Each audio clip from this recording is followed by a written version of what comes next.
na mkpebi bụ nke a nwere iji wee kwado ụmụ akwụkwọ na anya bụ amụma agụmakwụkwọ ha ka ụlọ ọrụ Dr. Chioma Awuzie ji wee nye onyinye akwụkwọ na-ebunyegara ụmụ akwụkwọ nke obodo a bụ ndị nke nọgasị na ụlọ akwụkwọ elu ọkammmadụ dị iche iche na Anambra steeti. Ya bụ ihe mmemme bụ nke mere na ụlọ ọgbakọ ezumezu Federal Polytechnic Oko ma bụrụ nke eji wee merube ncheta ọgbụgba afọ nakwazi ọmụmụ nke 52 ya bụ onye nke nwe ya bụ ụlọ ọrụ nke dọtara ụmụ akwụkwọ nke ya bụ mahadum bụ ndị nke nyere onyinye nri ya nakwazi ihe ndị ọzọ dị iche iche. Kenechukwu Chukwudị ka o wetara gị ozi ya.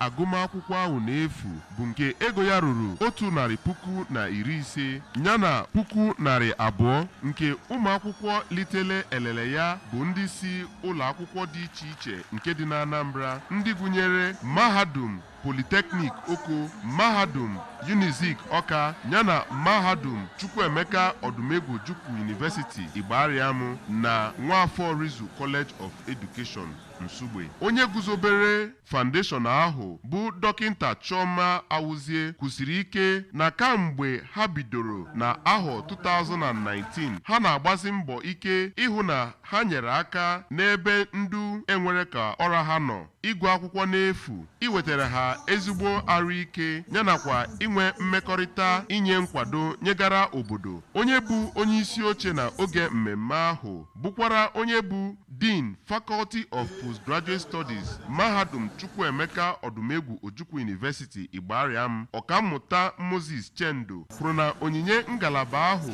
nyegara ndị na-agụ akwụkwọ bụ ihe ga-eweta ihe dị iche ma kenekwe ngalaba ahụ na mbọ ha na-agba. Otu ndị litele elele na oge onyinye ahụ ndị gụnyere Maazị McDonald ihe a na-achọ nke mahadum Polytechnic Oko yana nwaada Mmesoma Okoye nke ụlọ akwụkwọ Nwafọ Rizu College of Education Nsugbe kwupụtara obi aṅụrị ha ma kenekwe ekene nyegara onyinye ahụ nke ha kọwara na ọ ga-enyere ha aka na mbọ ha na-agba ka ha wee gụọ akwụkwọ site na mahadum Polytechnic dị n'Oko. Aha m bụ Kenechukwu Chukwudị n'akụkọ ụwa ABS.